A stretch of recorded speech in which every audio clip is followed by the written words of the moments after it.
Hi hello friends, ಎಲ್ರಿಗೂ ನನ್ನ ನಮಸ್ಕಾರ. ನಮ್ಮ ಚಾನಲ್ಗೆ ನಿಮಗೆಲ್ಲರಿಗೂ ಸ್ವಾಗತ. ಇವತ್ತೊಂದು ಹೊಸ ರೆಸಿಪಿ ತೊಗೊಂಡು ಬಂದಿದ್ದೀನಿ. ಅದೇ ಹೆಸರು ಕಾಳಿನ ದೋಸೆ. ಇವಾಗ ಹೇಗೆ ಮಾಡೋದು ಅಂತ ನೋಡ್ಕೊಂಡು ಬರೋಣ. ಇದನ್ನು ನಾನು ರಾತ್ರಿ ನೆನೆ ಹಾಕ್ತಾ ಇದ್ದೀನಿ.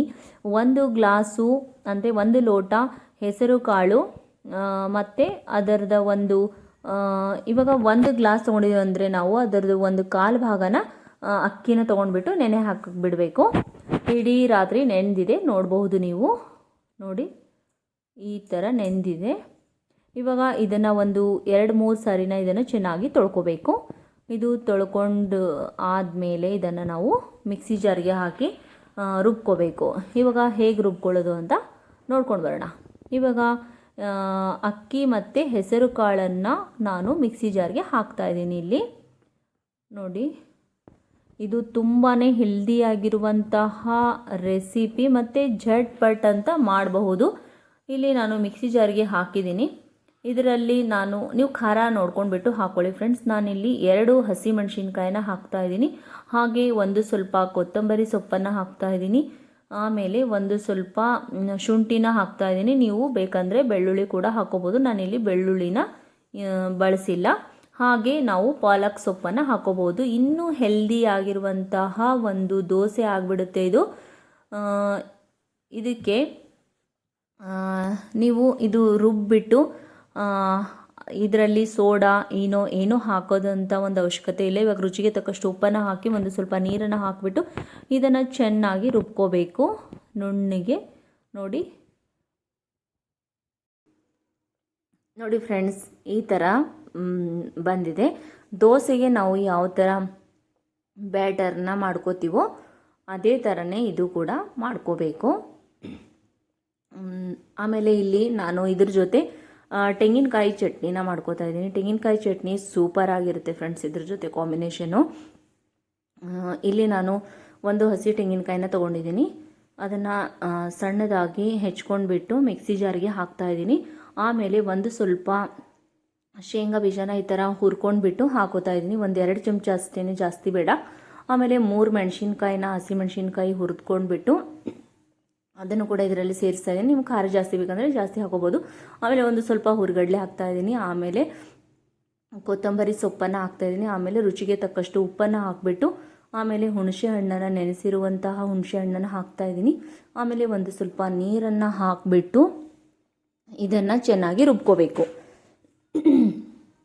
ನೋಡಿ, ಇವಾಗ ನಮ್ಮ ಚಟ್ನಿ ರೆಡಿ ಆಯಿತು. ಹಾಗೆ ಕೂಡ ತಿನ್ಬೋದು ನೀವು. ಇಲ್ಲ ಅಂತಂದರೆ ಒಗ್ಗರಣೆನ ಕೊಟ್ಕೋಬೋದು ಫ್ರೆಂಡ್ಸ್. ಇದಕ್ಕೆ ತುಂಬಾ ಚೆನ್ನಾಗಿರುತ್ತೆ. ಇಲ್ಲಿ ಒಂದು ಪ್ಯಾನನ್ನು ಇಟ್ಕೊಂಡಿದ್ದೀನಿ. ಅದಕ್ಕೆ ನಾನು ಸ್ವಲ್ಪ ಎಣ್ಣೆ ಹಾಕ್ತಾಯಿದ್ದೀನಿ, ಜಾಸ್ತಿ ಎಣ್ಣೆ ಬೇಡ. ಆಮೇಲೆ ಸ್ವಲ್ಪ ಜೀರಿಗೆ, ಆಮೇಲೆ ಸ್ವಲ್ಪ ಸಾಸಿವೆ ಕೂಡ ನಾನು ಇದರಲ್ಲಿ ಹಾಕ್ತಾಯಿದ್ದೀನಿ. ಅದು ಚಟಪಟ ಅನ್ನುವಾಗ 1 ಹಿಡಿ ಕರಿಬೇವನ್ನ ಹಾಕಿಬಿಟ್ಟು ನಾವು ಇವಾಗ ಗ್ಯಾಸ್ ಸ್ಟವ್ನ ಆಫ್ ಮಾಡಬೇಕು. ಅದು ತಡ್ಕ ರೆಡಿ ಆಯಿತು. ಅದನ್ನು ನಾವು ಇದರಲ್ಲಿ ಸೇರಿಸಬೇಕು. ನೀವು ಬೇಕಂದರೆ ಇದರಲ್ಲಿ ಒಣಮೆಣಸಿನ್ಕಾಯಿ ಕೂಡ ಹಾಕೋಬೋದು. ನಾನಿಲ್ಲಿ ಹಾಕ್ಕೊಂಡಿಲ್ಲ ಫ್ರೆಂಡ್ಸ್. ಇವಾಗ ನೋಡಿ, ಮತ್ತು ನೀರು ಕೂಡ ಹಾಕೋಬೇಡಿ. ಸ್ವಲ್ಪ ಗಟ್ಟಿಯಾಗಿದ್ರೇ ಈ ದೋಸೆಗೆ ಚಟ್ನಿ ತುಂಬ ಚೆನ್ನಾಗಿ ಇರುತ್ತೆ ಅಂತ ಹೇಳಕ್ಕೆ ಇಷ್ಟಪಡ್ತೀನಿ. ಇವಾಗ ಇಲ್ಲಿ ನಮ್ಮ ಬ್ಯಾಟರ್ ರೆಡಿ ಆಗಿದೆಯಲ್ಲ, ಅದನ್ನು ನಾವು ಇವಾಗ ದೋಸೆ ಥರ ಹಾಕೋಬೇಕು. ಇದರಲ್ಲಿ ನಾನು ಏನೋ ಹಾಕ್ಕೊಂಡಿಲ್ಲ ಮತ್ತು ಸೋಡಾ ಕೂಡ ಯೂಸ್ ಮಾಡಿಲ್ಲ. ನೀವು ಕೂಡ ಯೂಸ್ ಮಾಡಬೇಡಿ ಫ್ರೆಂಡ್ಸ್. ಹಾಗೇ ತುಂಬ ಚೆನ್ನಾಗಿ ಬರುತ್ತೆ. ಮತ್ತು ನಾವು ರುಬ್ಬಿದ ತಕ್ಷಣವೇ ಮಾಡಬೇಕು. ಇದನ್ನು ಇಡುವಂಥ ಒಂದು ಅವಶ್ಯಕತೆ ಇಲ್ಲ ಫ್ರೆಂಡ್ಸ್.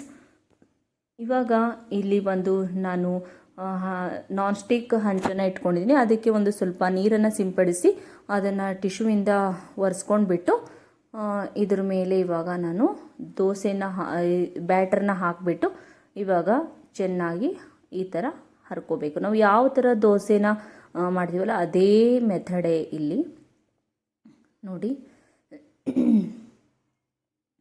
ಇಲ್ಲಿ ನಾವು ಪಾಲಕ್ಕು ಮತ್ತು ಕೊತ್ತಂಬರಿ ಸೊಪ್ಪೆಲ್ಲ ಹಾಕಿದ್ದೀವಲ್ಲ, ಅದಕ್ಕೋಸ್ಕರ ಇನ್ನೂ ಚೆನ್ನಾಗಿ ಗ್ರೀನ್ ಆಗಿ ಬಂದಿದೆ.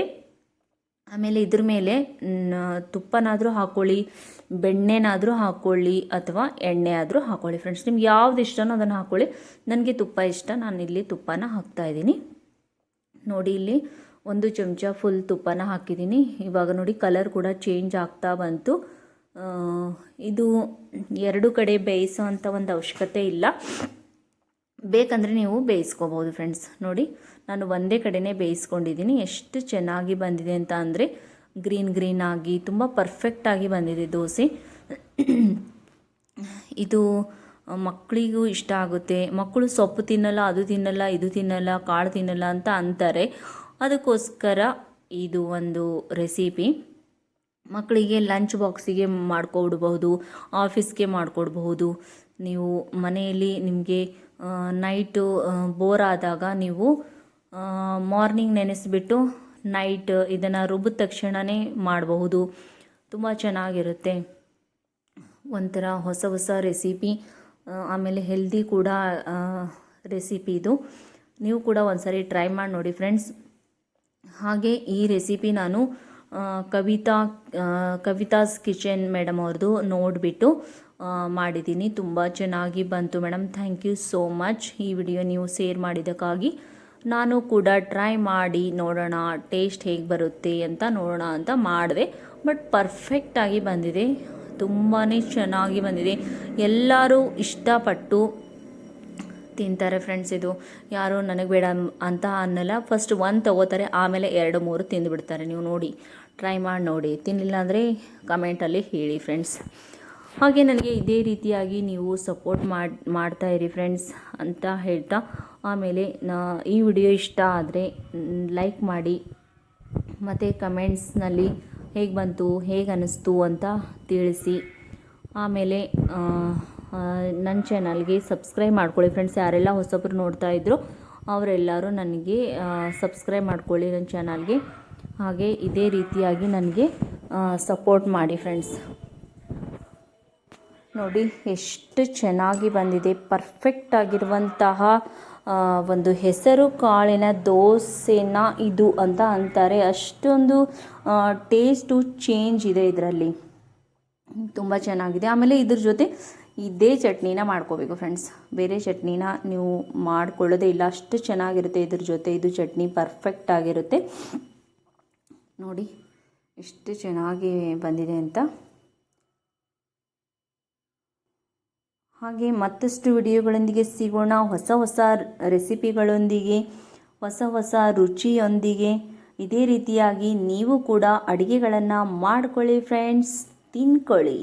ಹಾಗೆ ಈ ವಿಡಿಯೋಗೆ ಲೈಕ್ ಮಾಡೋದನ್ನು ಮರಿಬೇಡಿ ಫ್ರೆಂಡ್ಸ್. ಮತ್ತಷ್ಟು ವಿಡಿಯೋಗಳೊಂದಿಗೆ ಸಿಗೋಣ. ಅಲ್ಲಿವರೆಗೂ bye, take care friends. Thank you for watching.